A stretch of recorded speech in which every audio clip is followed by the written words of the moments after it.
Railway station पर शुरू होगा रेल कोच रेस्टोरेंट। टिकट आरक्षण केंद्र के बाहर स्थापित किया गया कोच। लोगों को लुभाने के लिए दी जा रही लग्जरी लुक।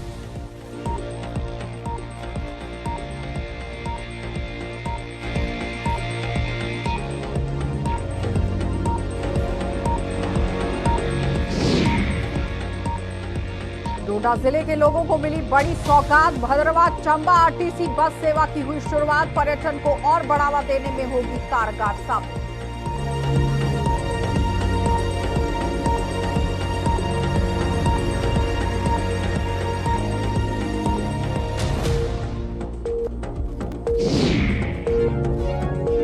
और जम्मू तवी गोल्फ कोर्स को एक बार फिर मिली बड़ी मेजबानी। अगले महीने होगा professional golf tour of India tournament. देश भर के करीब 120 खिलाड़ी भाग लेने पहुंच रहे जम्मू।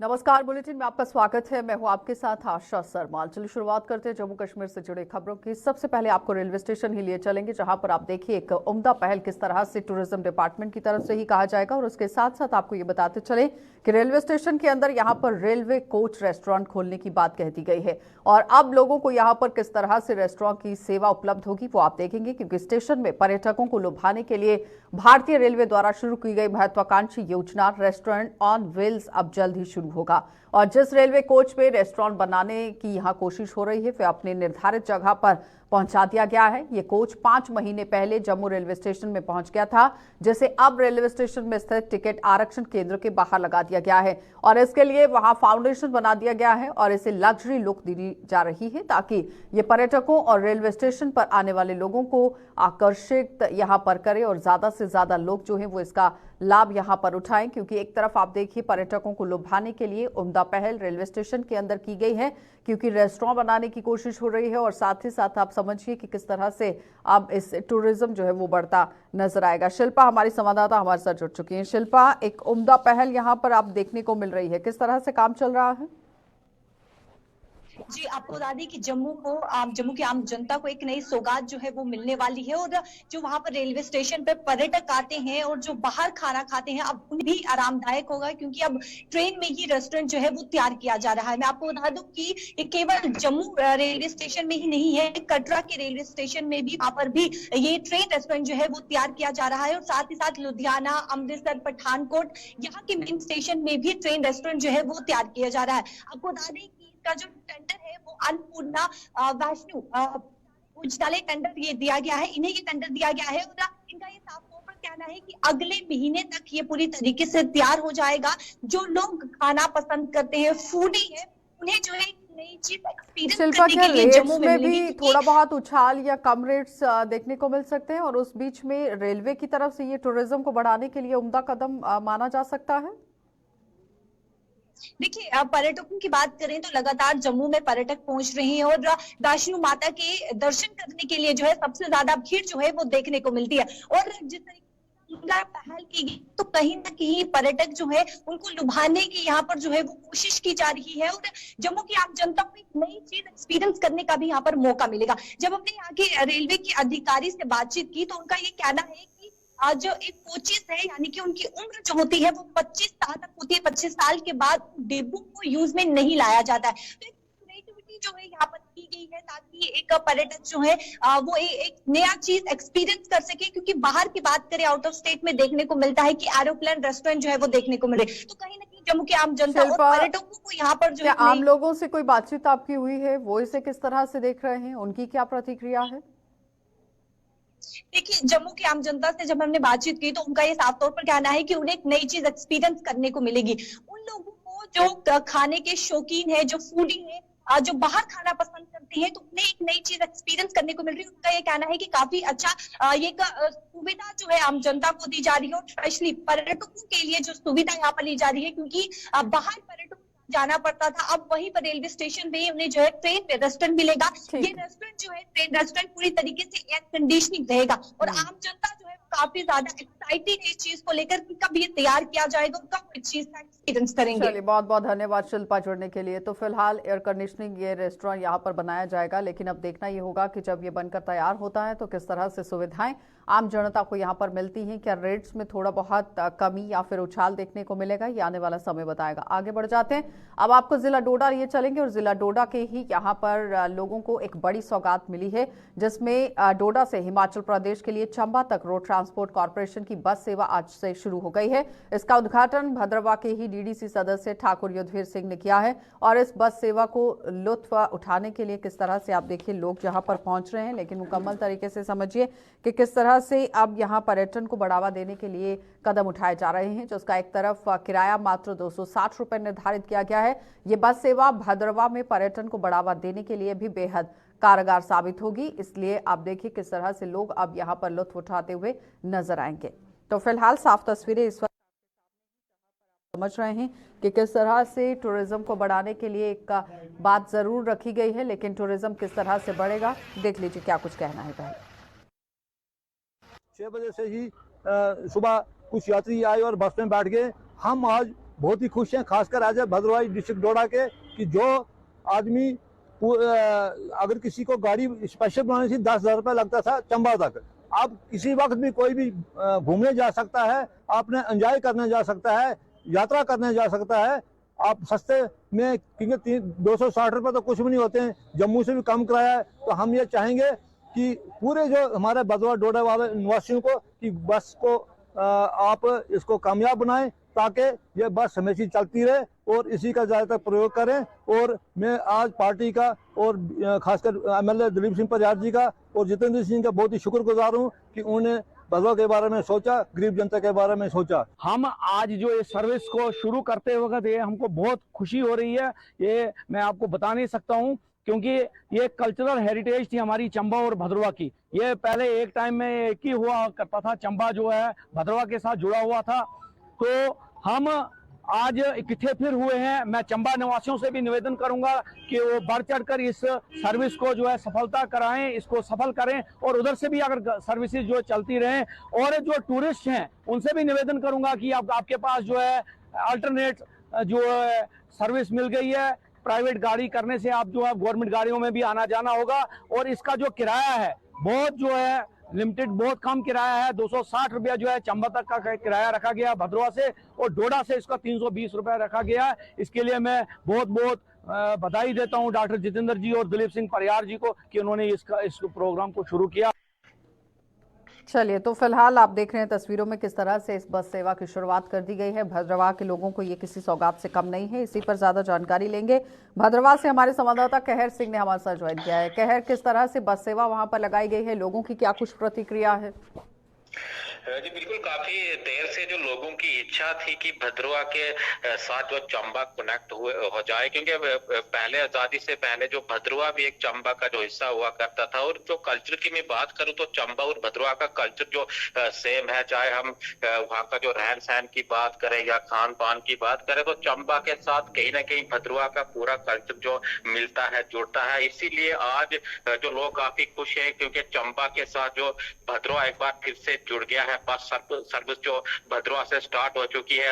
हालांकि ये गाड़ी जो डोडा से निकलेगी, डोडा से 320 रुपए इसका किराया होगा, और भद्रवा से 260 रुपए जो किराया चंबा के लिए रखा गया है। बस को कामयाब बनाने के लिए जो डोडा से बस को रखा गया, हालांकि हरी झंडी जो भद्रवा से दिखाई गई है, लेकिन ये गाड़ी जो रोज डेली जो डोडा से निकलेगी और चंबा की ओर जाएगी। और कहीं ना कहीं लोग जो इसमें बढ़ चढ़कर जो सहयोग भी कर रहे हैं, काफी सारे लोग आज गाड़ी में दिखे जो चंबा की ओर जा रहे थे। जी, अगर कहर यहाँ पर जानना चाहें कि जिस तरह से पर्यटन को मद्देनजर रखते हुए इस बस सेवा को शुरू किया गया है, क्या लगता है कि इस बस सेवा के शुरू होने से हिमाचल प्रदेश से भी टूरिस्ट ज्यादा तौर पर यहाँ पहुंचेंगे?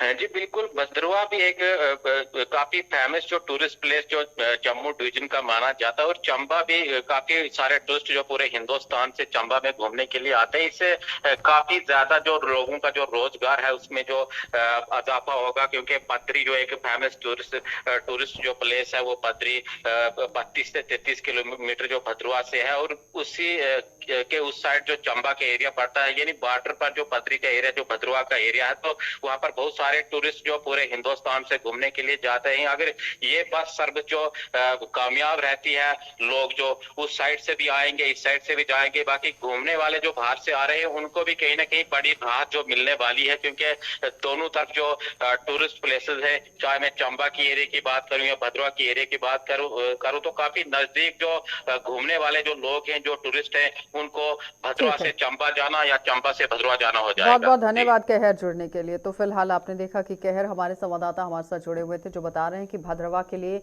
ये बस सेवा शुरू हुई है, चंबा तक ये पहुंचेगी तो जाहिर तौर पर टूरिज्म को इससे बढ़ावा काफी तरीके से मिलेगा। चलिए आगे बढ़ जाते हैं, हम आपको सीधा डोडा लिए चलेंगे और डोडा के अंदर म्युनिसिपल काउंसिल की तरफ से किस तरह से काम किया जा रहा है वो आपको दिखा देते हैं, क्योंकि लापरवाही लगातार की जा रही है।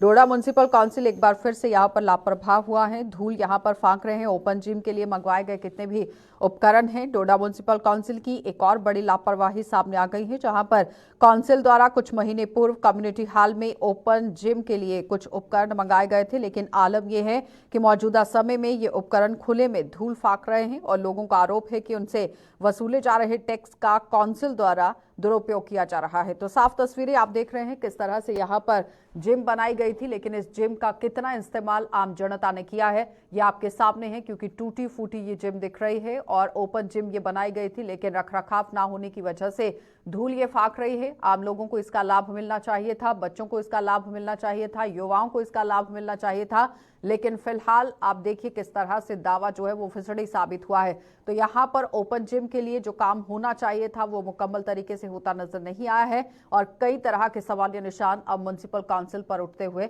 नजर आ रहे हैं, क्योंकि म्युनिसिपैलिटी एरिया के अंदर बार बार ये बड़ा दावा जरूर किया जाता है कि रखरखाव का काम किया जा रहा है, साफ सफाई को मद्देनजर रखते हुए काम किया जा रहा है, लेकिन सवाल यहाँ पर यह है कि जब आप कोई भी योजना या परियोजना या आम जनता के लिए कोई काम करते हैं तो उसका जमीनी सतह तक पहुंचना कितना जरूरी रहता है, ये बड़ा सवाल है। क्योंकि ओपन जिम तो बना दी गई, लेकिन इस ओपन जिम की रखरखाव को लेकर, मेंटेनेंस को लेकर क्या कुछ कदम उठाए गए, ये भी अब बड़ा सवाल बनता चला जा रहा है। लेकिन फिलहाल तस्वीरें आपके सामने हैं, जहां पर ओपन जिम का फायदा आम लोगों को सीधे तौर पर मिलना चाहिए था, क्योंकि आम लोगों की तरफ से यह आरोप लगाया जा रहा है कि ये उन्हीं का पैसा है, टैक्स यहां से वसूला जाता है और उसके बाद ही आम जनता के लिए विकास का ये काम होता है। लेकिन जब इस तरह से वहां पर धूल फाक रहे हो उपकरण, तो जाहिर तौर पर सवालिया निशान जरूर उठते हैं कि म्युनिसिपल काउंसिल आखिर क्या कुछ काम कर रही है। तो जिला डोडा का म्युनिसिपल काउंसिल एक बार फिर से सवालिया निशान और सवालिया घेरे के अंदर आता नजर आ रहा है, जहां पर आप देखिए ओपन जिम बनाई गई थी, लेकिन ओपन जिम किस तरह से धूल फाक रही है, इसका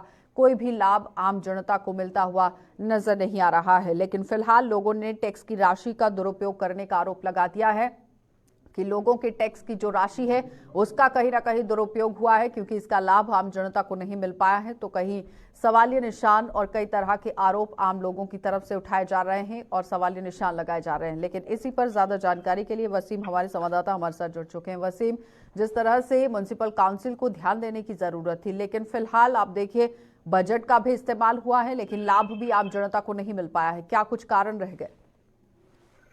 बिल्कुल, देखिए आपकी जानकारी के लिए बताना चाहूंगा, कुछ टाइम पहले यानी कि कुछ महीने पहले ओपन जिम का उद्घाटन वहां पे किया गया था। ओपन जिम को ओपन किया गया था, लोगों के लिए किया गया था। हम देख रहे हैं कि हर जिले के अंदर इस तरह की ओपन जिम जो है खोली गई है और म्युनिसिपल काउंसिल ने वहां पे ओपन जिम खोली थी कम्युनिटी हॉल डोडा के अंदर। आज अब देख रहे हैं कि किस खस्ता हाली का शिकारी हो चुकी है और गंदगी के अंबार चारों तरफ हम देख रहे हैं और इक्विपमेंट जो भी वहां पे लगाए गए हैं उनके हालात आप देख लीजिए। एक चीज लगाई गई है, उसकी जो दूसरा इक्विपमेंट है वो सही नहीं है, यानी कि जो लोगों का पैसा है उसके किस तरह के हालात बने हुए हैं और लोग कहीं ना कहीं सवाल म्युनिसिपल काउंसिल पे उठा रहे हैं। एक तरफ से बड़े बड़े नारे दिए जाते हैं, दूसरी तरफ हम देख रहे हैं कि जमीनी सतह की हालत यह है। खेलो इंडिया के नारे दिए जाते हैं, फिट इंडिया के नारे दिए जाते हैं और आज म्युनिसिपल काउंसिल सवालों के घेरे में है। और ये भी हमें यहाँ पर सवाल एक और भी है कि अगर आप लोगों की तरफ से लोगों को यहाँ पर सुविधा फराहम कराई गई है, लेकिन उसकी मेंटेनेंस के लिए क्या कुछ कदम उठाए गए? क्योंकि आप देखिए ना, पार्क के अंदर बड़ी बड़ी घास उग चुकी है, जो उपकरण लगाए गए हैं वो टूट चुके हैं।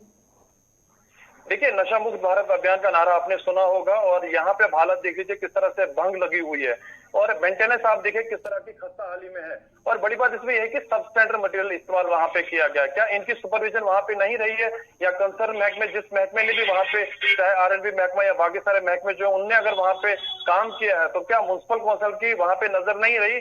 तो इससे साबित हो सकता है कि लोगों का जो पैसा है उसकी किस तरह से धज्जियां उड़ाई जाती है और कंसर्न महकमे पे सवाल उठाए जा रहे हैं और एक तरफ से बड़े बड़े नारे दिए जाते हैं और जमीनी सतह की हालत आप देख सकते हैं। कुछ बरस से हम देख रहे हैं कि म्युनिसिपल कौंसिल से सवाल उठ रहे हैं। और मैं आपको बताना चाहूंगा कुछ टाइम पहले जब ये सामान वहां पे लाया गया था ओपन जिम का, तो वो पड़ा रहा वहां पे, फिर लोगों की डिमांड से एडमिनिस्ट्रेशन ने उसको वहां पे लगवाया और आज की डेट में हम देख रहे हैं कि ये किस खस्ताहाली का शिकार हो रहा है। लेकिन और फंड्स कंसर्न का महकमे भी से इस्तेमाल हुआ है, उसका जिम्मेदार कौन? क्योंकि दुरुपयोग जिस तरह से हुआ है, एक एक करके सवालिया निशान लोगों की तरफ से लगाए जा रहे हैं। किसी आला अधिकारी से कोई बातचीत करने की कोशिश की गई कि आखिर कब तक इसे दुरुस्त किया जाएगा? कोशिश हम करते हैं जो यहाँ पे कंसर्न महकमे के लोग हैं, कंसर्न महकमे के लोग ये बताते हैं कि हमसे पहले जो ऑफिसर है वो इस चीज का जवाब देंगे, यानी कि टाल मटोल करने की बात की जाती है। और बड़ी बात इसमें यह है कि लोगों से जब हमने राय ली, लोगों का ये मानना है कि बड़े पैमाने का कोई टीम बनाई जाए एलजी एडमिनिस्ट्रेशन और देखा जाए कि कितना पैसा इन्वेस्ट किया गया है यहाँ पे। और उसके अलावा भी कई सारे इल्जाम जो है म्युनिसिपल कौंसिल पे लगते हुए नजर आ रहे हैं। और एलजी एडमिनिस्ट्रेशन एक अच्छी सी टीम बनाए जो डोडा के अंदर विजिट करेगी और संज्ञान लेगी, उसके बाद अपनी रिपोर्ट जो है वो दायर करेगी, उसके बाद देखेगी कि गलती किस पे चढ़ दी है, क्या म्युनिसिपल कौंसिल अगर सवालों के घेरे में तो क्यों है। जी बहुत बहुत धन्यवाद वसीम जुड़ने के लिए। लेकिन फिलहाल ये तस्वीरें सिर्फ डोडा से देखने को मिली हैं। अगर पूरे जम्मू डिवीजन के अंदर नजर घुमाई जाए तो इस तरह से कई ओपन जिम बनाई गई थी, लेकिन क्या वाकई में उनका रखरखाव हुआ है या नहीं, उसके लिए एक टीम का गठन करने की जरूरत है और नजर गड़ाने की जरूरत है, संज्ञान लेने की जरूरत है कि अगर इतना बजट यहाँ पर दिया गया है तो ये सारा पैसा किस तरह से लगाया गया है, क्या वाकई में लोगों को इसका लाभ मिल पा रहा है या नहीं। आगे बढ़ जाते हैं। जम्मू तवी गोल्फ कोर्स लगातार दूसरी बार professional golf tour of India tournament की मेजबानी करने जा रहा है। ये टूर्नामेंट अक्टूबर महीने में आयोजित की जाएगी, जिसमें देश भर के करीब 120 खिलाड़ी भाग लेने जा रहे हैं। और पर्यटन विभाग के विशेष सचिव अमरजीत सिंह ने ही यहां आज एक प्रेस कॉन्फ्रेंस के दौरान बता दिया कि ये टूर्नामेंट जम्मू कश्मीर को आप देखिए किस तरह से जोड़ता है। यहाँ पर पर्यटन को बढ़ावा देने के लिए किस तरह से बेहद कारगर ये साबित होगा। इसमें भाग लेने के लिए खिलाड़ी जम्मू कश्मीर पर्यटन के ब्रांड एम्बेसडर की भूमिका निभाने में भी मदद करेंगे। The Tourism Department is going to organize the second edition of the international event PGTI Golf Tournament at Jammu Tawi Golf Course in the month of October. As you all know that last year August month में हमने PGTI tournament करवाया था। PGTI is an international tournament and we are expecting that this year more than 120 players from all over the India and also some international players will participate in this tournament. And we are expecting a very good participation and we hope that the players who come here from all over the country and from abroad, they will be our brand ambassadors for promotion of J&K tourism throughout the country and also in their places. We also requested them to extend their stay for a day and we'll organize some kind of sightseeing and we'll like to make them see the culture, heritage and other tourism places in and around Jammu city so that they can go and spread a word. And the Directorate of Tourism Jammu is taking all measures to promote, to make use of this opportunity which spreads over 4 to 5 days. तो कठुआ में dengue के बढ़ रहे मामले के मद्देनजर शहर के सभी वार्डों में फॉगिंग की प्रक्रिया शुरू कर दी गई है। लोगों के घरों व गलियों में फॉगिंग अभियान पर जोर दिया गया है और सभी 21 वार्डों में ये प्रक्रिया जारी है। स्थानीय प्रशासन ने लोगों से अपने घरों के आसपास व इलाकों के अंदर आप देखिए साफ सुथरा रखने की अपील तो की है ताकि डेंगू और मच्छरों को पनपने से रोका जा सके। और कठुआ में यहां पर मामले सामने आने से स्वास्थ्य विभाग ने भी कमर कस ली है और जीएमसी अस्पताल में तमाम तरह की व्यवस्थाएं पूरी कर ली गई हैं।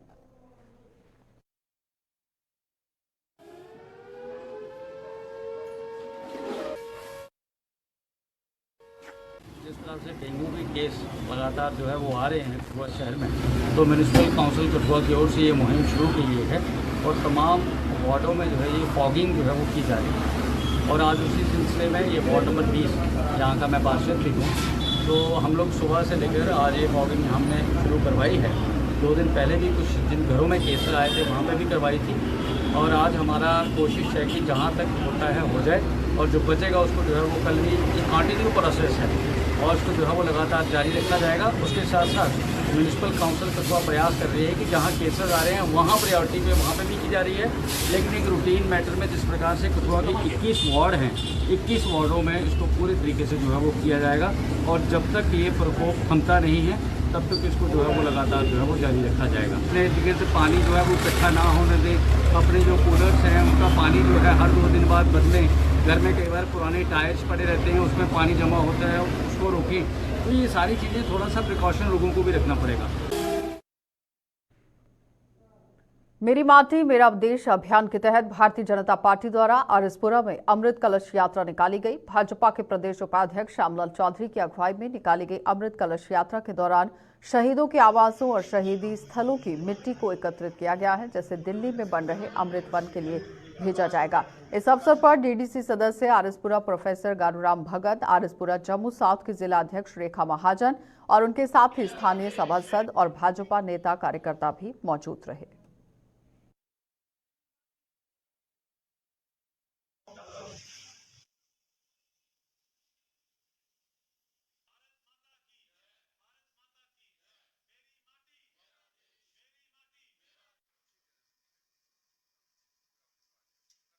मेरी माटी मेरा देश पूरे तहत हर घर मिट्टी लैके जी अपने बाग जाएगी दिल्ली जी शहीदों की एक बगीचा बाग बनाना पूरे की मिट्टी लगनी है कि पूरे देश से शहीद ये मेरी माटी मेरा देश पूरे हिंदुस्तान से कार्य करता है। जिस हर घर जाके हर घर शहीदों के सारे घर की मिट्टी लैके दिल्ली से भी दिल्ली जाके बाग बगीचा बनना है ताकि ज़्यादा रहेगी कि पूरे देश की शहीदों में आए।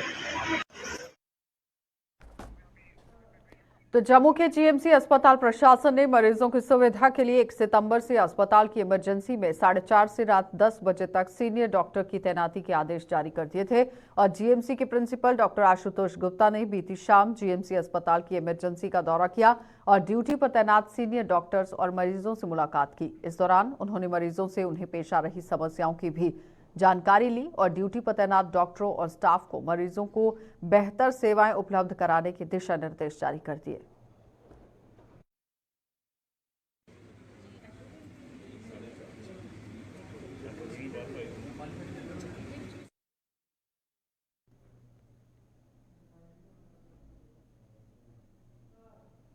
इंसेंटिव में बढ़ोतरी सहित अन्य मांगों को लेकर आरएसपुरा में आशा वर्कर्स ने प्रदर्शन किया और अपनी मांगों के समर्थन में नारेबाजी की। प्रदर्शन कर रही आशा वर्कर्स ने आरोप लगाया है कि जब सरकार द्वारा उन्हें भर्ती किया गया था, उन्हें केवल 8 कार्य करने के लिए दिए गए थे।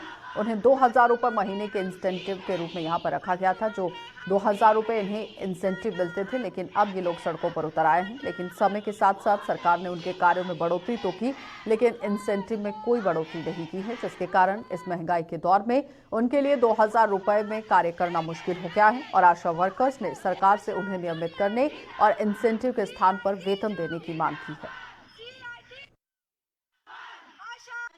सर हम 2006 में लगे थे सर, तो तब से लेकर हम काम कर रहे हैं। जब हम लगे थे तब हमारा यही काम था, जच्चा और बच्चों की देखभाल, एक गर्भवती महिला की देखभाल, उसका टीकाकरण और बच्चे की देखभाल, बच्चे का टीकाकरण जितना भी है वो हम करवाते थे। जब स्टार्टिंग में लगे थे तब हमारे सिर्फ 8 काम थे।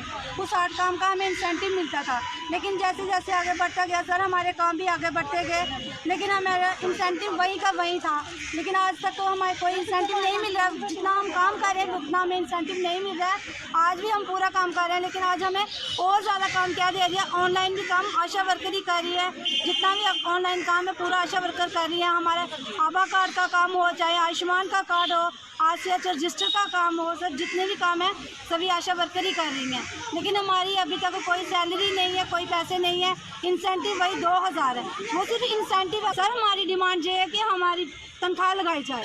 हम जे नहीं करेंगे, 2000 पे काम नहीं करेंगे। जो हमारा इंसेंटिव है, इंसेंटिव पे काम नहीं करना हमने। हमारी तनख्वाह परमानेंट लगानी चाहिए। 26,000 हमारी मांग है, वो हमें 26,000 मिलना चाहिए। आशा जूनियर।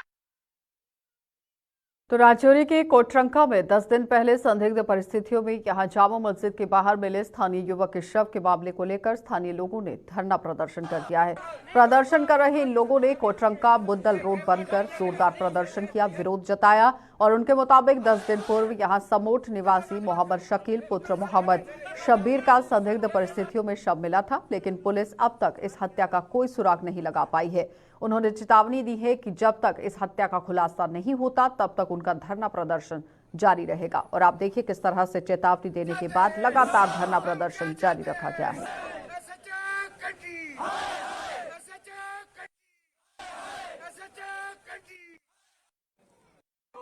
समोर रोड के तमाम आसपास के लोग जो हैं यहाँ पे सड़क ब्लॉक करके बैठे हैं। आज हमारा मकसद वाहिद एक ही है कि 10-12 रोज कबल हमारे एक नौजवान की जो है मशकूक हालत में डेड बॉडी कोटरंका में मिली थी। उसका बाकायदा तौर पे कत्ल करके एक गली में कुछ लोगों ने वहाँ पे एक साजिश के तहत बचने के लिए वहाँ पर उसकी डेड बॉडी छोड़ी थी। आज हमने प्रोटेस्ट शुरू किया है SHO कंडी के खिलाफ। अगर जिस तरीके के साथ 10 दिनों में उन्होंने इन्वेस्टिगेशन की है, हमें उन पे एतमाद नहीं है। आज सिट टाइम होगा, SSP साहब सिट का ऑर्डर मिलेगा, वरना आज सड़क शाम तक जो है ब्लॉक रहेगी। 10 दिन ब्लॉक रहेगी, 10 दिन ब्लॉक रहेगी। तो बिल्कुल यहाँ से उठने वाले आज जब तक। चलिए बुलेटिन में फिलहाल इतना ही। आप बने रहिए हमारे साथ।